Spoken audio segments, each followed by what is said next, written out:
everybody, welcome to my channel. I don't make videos that often, but I just thought I'd do a quick video to celebrate 10 years of PlayStation Vita. It's been 10 years to this very day, assuming I've uploaded it, right? To when I actually got my PlayStation Vita back in the day.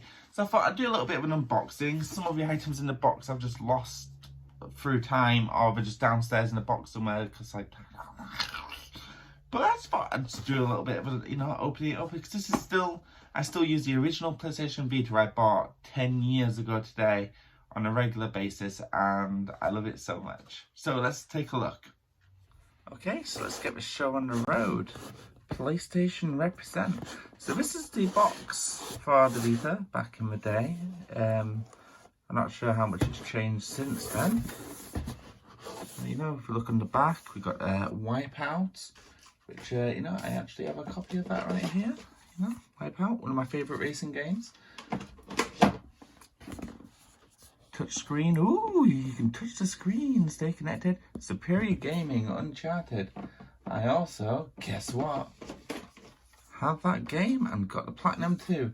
That is actually Impossible Platinum now, for reasons we will get to in a little bit. So, let's crack on. Let's get this old girl open. So here we have it. Here is the PlayStation Vita. Hello. Turn it on because I put a bit of charge on it. Actually, turn it off again. So we'll come back to that. So look at that. 10 years old. And it's this is perfect. This is amazing build quality for anything. A lot of devices, DSs included, don't really last 10 years of consistent play. Like the hinges on your DS may die. You get some issue. I've heard some people say they've got drift on their analogs after a while, but I've never had any drifts. Knock on wood. There's a mark here. That's super glue. Because this started coming off, and I just wanted to glue it on because I really like having that there. And I think it's just because I hold the system like that, so it gets a lot of rub. I just love the patterns on the back. Look, you got all the it's not scratches, it's just dust. Triangle, circle, X, square, triangle.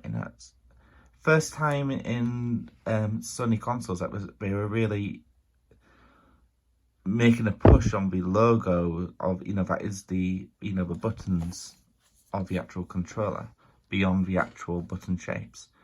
It also always looked very nice. We press the home button, turn it on. So I've got my Operation Babel screensaver here. I'll open it. I always love the way you open, you unlock for your Vita. I love it. So I'll open it up. So as you can see, I was on Twitter because it's one of the few things that are still available on the Vita now. So obviously we got Skype, which sadly is no longer functional. There is Nia, which sadly isn't functional either, as we've seen in a second. And this is the reason why you can't get the Uncharted Platinum anymore, because one of the trophies you needed to exchange items using the Nia system. And as you can see, the service is no longer available, which is the case for a lot of different things on the Vita. We've got PlayStation Now, which I found out from a PlayStation Vita group I am on. That PlayStation Now is actually no longer available on the Vita either. Currently on the Vita, I am actually playing Ratchet and Clank, which is a really bad part of an amazing game. Playing it with a Vita Island, a Vita Game Club on Twitter. You should look them up.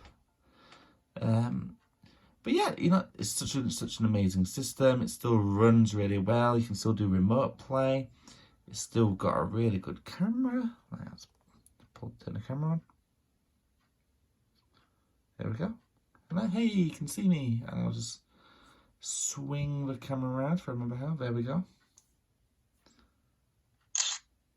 Take a picture. Take a picture. And then obviously you can just go into here and, swipe through your photos. Hey, me and my son. Yeah. So that's the PlayStation Vita. I'm not sure if I have any videos on here. Oh, I don't want to cancel that because I still need to save the game. But yeah, that's the actual Vita anyway. moving on to the actual what's in the box. We've got our startup guide here. It's literally, I can guarantee not many people have ever read anyway. It's mainly how to set up your 3G anyway. At the bottom here, we've got something about the welcome pack on the PlayStation Vita, which for a lot of people, myself included, was your first game on the Vita. My second game on the Vita was actually Motorstorm RC, which is a fantastic game. I'm not sure if the servers are still online, but it's for the Ghosts, but it's such a good game and I highly recommend it. We've got this as well, but sadly, it doesn't actually come out. So looking in here, oh goodness, I forgot I even had these. I couldn't afford a Vita when it first came out. I was 21 years old and, oopsie daisy, I was 21 years old and I just didn't have money, no job, I'm in college. So I thought, I just traded in a bunch of items to be able to afford one. So, you know, so take a look at how much this cost me. So I traded in a bunch of video games. Blimey, Everybody's Golf, Tomb Raider, Need for Speed Undercover on the PSP, and then Pokemon Platinum on the DS. I accepted £10 for that. Dead Space 2, Bioshock. Oh my goodness, so many games. £72 is what I got for that. And then looking at a separate receipt here for more tradings at Kex or Sex, depending on how you want to say it. I traded in my PSP Go, which is, for those of you that don't know, it's a digital version of the PSP, no UMD port, and an iPhone 3G 8GB in black, which was actually broken, if I remember rightly. Didn't read the SIM card. They didn't know that. And for that, I actually managed to, spend for £229. That's a lot of money, back then especially, as for a 21-year-old who doesn't have a job. It's a lot of money. £229.99 for my Vita on the 22nd of February. So I got it on launch day, and they had a lot, and nobody else seemed interested at the time either, unfortunately. Looking in here, we also have the safety guide, which I can confirm has never been and will never be opened. But yeah, 10 years is a long time for a system. It didn't come with a case either, so I had to get this, which is pretty much it's never been washed in the 10 years I've had it either. And all the black that was on it is pretty much faded away.